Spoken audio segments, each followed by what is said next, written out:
Are you like 1 in 4 Americans who have not yet started saving for retirement? Or maybe you started saving already, but you're wondering this question: am I on track to retire? If so, Chapter 2 of How to Retire is for you. We'll introduce our 4-step process that every single person should take if they want to succeed in retirement. Step 1: emotional and psychological preparations.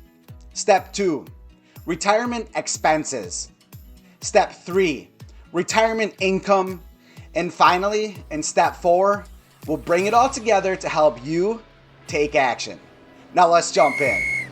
The first step in our 4 steps to retire is to fully embrace the emotional and psychological preparations for retirement.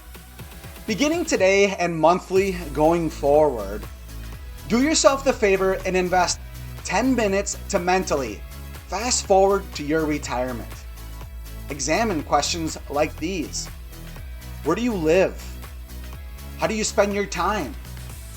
Are you bored? Are you healthy? How long will you live for?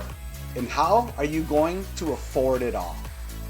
Set a calendar reminder. Invest 10 minutes per month into your retirement dreams. You won't regret it. But you'll need to prepare financially too. In step 2 of our 4 steps to retire, we'll help you understand how much you might need each year in retirement, which we refer to as retirement expenses. There are 2 methods to get there. The first method, which you should use if you're 55 or older, is to work with your accountant or advisor that you know and trust to prepare a detailed list of your current and projected retirement expenses. Let us know if you need any help compiling that list. The other, easier method is to use a retirement expense estimate. If using this method, you might plan to need somewhere between 70 and 80% of your pre-retirement income in your first year of retirement to cover your day-to-day expenses.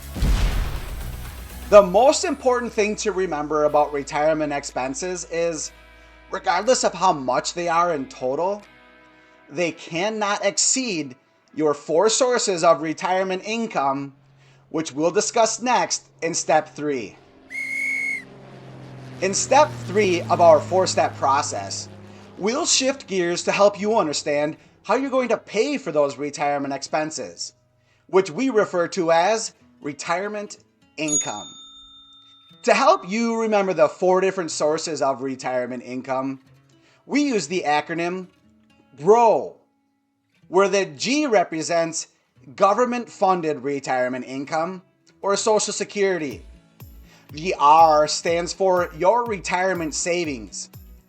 The O represents other, and it might not apply to you currently. And finally, the W stands for wages in retirement, which might be a last resort for some retirees. The most important thing to remember about your retirement income is, when combined together, they are at least equal to or exceed your retirement expenses from step 2. In step 4, we want to empower you to take action so you can succeed in retirement, which begins by examining if you're currently on track to retire or not. You're likely on track if you and your employers combined have invested 12 to 15% of your income towards your retirement since you were in your 20s. But if you're not currently on track, rest assured, you can still take action to regrow your retirement dreams. To help you understand how, we'll work through the retirement math together. Let's begin by assuming you earned $50,000 the year before retiring, and in the first year of your retirement, you'll need 80% of that amount, or $40,000, to cover your projected retirement expenses. The first way you could take action is to scrutinize and lower your projected retirement expenses of $40,000. For example, what do you pay for housing, And if it's more than what you need, can you make changes so you can retire? What are your vehicle or other similar expenses? Should things that lose value quickly, like a car, really prevent you from retiring?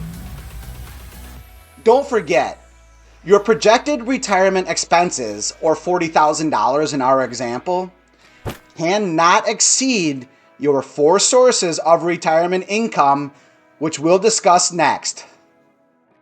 The second way that you can take action relates to your government-funded retirement income, or Social Security.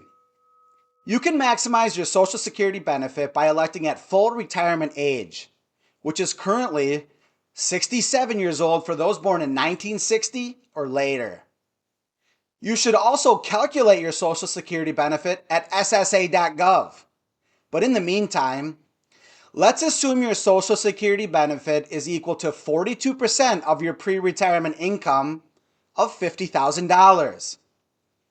That 42% is the average for medium income earners in 2023, according to the Social Security Administration. 42% of $50,000 means you would receive $21,000 in Social Security income, which is $19,000 less than your projected retirement expenses of $40,000. Ideally, you'll be able to take out $19,000 in distributions or withdrawals from your retirement accounts each year. But your retirement investments might need to last you 30 years or more, and we need to plan for that. Which brings us to a very important concept that you should be familiar with: the 4% withdrawal rule. In summary, if you want your retirement investments to last you 30 years, you should plan to take out 4% in year 1 of retirement and adjust that amount by inflation thereafter. The way the math works is you can divide the retirement income you still need after Social Security, or $19,000 in our example, by 4% from the 4% withdrawal rule to calculate how much you should have saved for retirement. In our example, $19,000 divided by 4% is equal to $475,000 needed at retirement. If you're not on track to meet that amount, the third way you can and should take action relates to your retirement accounts. First, to the extent possible, do not take out any loans or withdrawals from your retirement accounts until you retire. Next, and this is very important, make special note. If you're not currently on track to retire, remember the number 15. Within 15 months, take whatever action is necessary to lower your current household expenses and increase your retirement savings level to be at least 15% of your income. The younger you are, the bigger the impact this will have. But if you're like a lot of people who might be closer to retirement age and still have a retirement income gap, you might still need to take action with the 2 remaining sources of retirement income. The fourth way you can take action relates to other forms of retirement income. While this might not apply for you currently, if you're not on track to retire, could you create other forms of retirement income? For example, if you're single, a widow, or a widower, and you prefer to not live alone, would sharing your living space with a rent-paying friend or family member be bad? After all, companionship in retirement can be fulfilling. And lastly, the fifth and final actionable step that you still might need to take is earning wages in retirement. If that's you, be selective. Find a job that helps you earn the retirement income you need, not more, makes you feel fulfilled, and does not add unnecessary stress in your life. Okay, we have covered a lot of ground here in Chapter 2 of how to retire. In case it might help you on your path to a successful retirement, please take a screenshot of our 4 Steps to Retire cheat sheet to review at your leisure.